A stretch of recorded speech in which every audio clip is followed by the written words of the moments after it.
Hello বন্ধুরা, welcome to my YouTube channel Sumana Das tutorial. তোমরা যারা চ্যানেলটিকে এখনও সাবস্ক্রাইব করোনি অবশ্যই চ্যানেলটিকে সাবস্ক্রাইব করে পাশে থেকো। তো তোমরা যারা ক্লাস 2-এ পড়ছো, তোমাদের আর কিছুদিন পর ফার্স্ট ইউনিট টেস্ট পরীক্ষা হবে। তোমাদের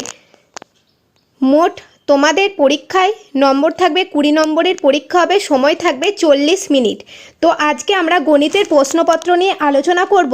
তো তোমরা ভালো করে প্রশ্নপত্রটি প্র্যাকটিস করে নাও। এখান থেকে তোমরা অনেক প্রশ্ন কমন পাবে, কেমন কি প্রশ্ন আসবে তোমাদের একটা আইডিয়া হয়ে যাবে। চলো সম্পূর্ণ ভিডিওটা তোমরা দেখে নাও।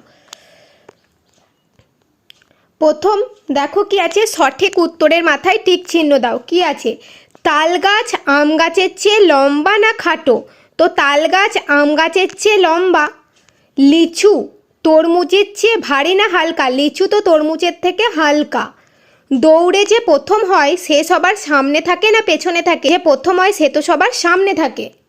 তারপর কি আছে, বাঘের চেয়ে বিড়াল আকারে কি হয়? বাঘের চেয়ে বিড়াল আকারে ছোট। তারপর দেখো কি আছে, তারপর আছে বড় থেকে ছোট সাজাও। কে ছোট সাজাতে বলেছে, তাহলে সব থেকে বড়কে 86, তারপর 59, তারপর 40, তারপর 23। তারপর আছে ছোট থেকে বড় সাজাও। তাহলে সব থেকে ছোট এখানে কি 14, এটা ফার্স্ট। 14-র পর 25, তারপর 39, তারপর 42। পরবর্তীতে আছে শূন্যস্থান পূরণ করো।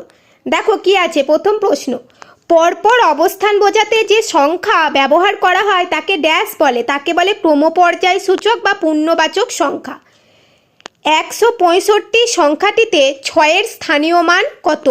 দেখো 6টা কোন স্থানে আছে? একক, দশক। দশকের ঘরে 6 আছে, তাহলে 60। তারপর কি আছে, তৃতীয় বোঝাতে সংক্ষেপে কি লিখবে? তৃতীয় বোঝাতে 3, তারপর 29, এটাকে তৃতীয় বোঝায়। তারপরের প্রশ্ন কি ছিল? এটার সাথে আর একটা প্রশ্ন খুব ভালো করে করে রাখবে। 2 টাকা 50 পয়সা সমান কত টাকা? উত্তর কি হবে? 2.5 টাকা। 9 থেকে 5 বাদ দিলে সংখ্যাটি কত হবে? তাহলে 9 থেকে 5 বিয়োগ করে দেবে, তাহলে কত হবে? 5, 6, 7, 8, 9, 4। পরে দেখো বাম দিকের সাথে ডান দিক মেলাও আছে। এখানে প্রথমে কি লেখা আছে? 17। তাহলে 17টা দেখো কার সাথে মিল হবে? 10 যোগ 7। তারপর 19, দেখো 1 10 9 19।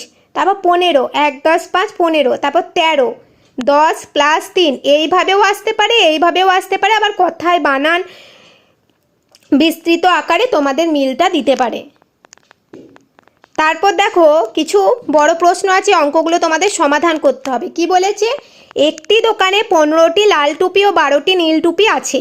লাল ও নীল টুপি মিলিয়ে ওই দোকানে মোট কতগুলি আছে? বলেছে মোট কতগুলি আছে, তাহলে কি করব? যোগ করব। 15-র সাথে 12 যোগ করব, তাহলে 5 আর 2 এ 7, 1 আর 1 এ 2। তাহলে কি লিখব? যে ওই দোকানে মোট 27টি টুপি আছে। তারপরে কি লেখা অঙ্ক আছে দেখো,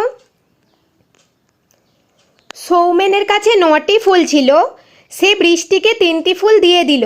এখন সৌমেনের কাছে আর কতগুলি ফুল রইল? তাহলে কি করব? দিয়ে দিল মানে কমে গেল, তাহলে বিয়োগ করব। 9 থেকে 3 বিয়োগ করলে কত হয় বলো? 6। তাহলে কি লিখব? এখন সৌমেনের কাছে আর 6টি ফুল রইল। তো অঙ্কগুলো তোমরা বুঝতে পারলে, তোমরা খুব ভালো করে খাতা পেন নিয়ে প্র্যাকটিস করে নাও, এবং তোমাদের বাকি যে প্রশ্নগুলো রয়েছে সেগুলোও আমি খুব শীঘ্রই দিয়ে দেবো। সেগুলো দেখার জন্য অবশ্যই তোমরা সুমনা দাস টিউটোরিয়াল চ্যানেলটিকে সাবস্ক্রাইব করে পাশে থেকো। আর ভিডিওগুলি তোমরা যখন দেখবে অন্যান্য বন্ধুদের সাথে শেয়ার করে দিও। আজকের মতো ভিডিও এই পর্যন্তই।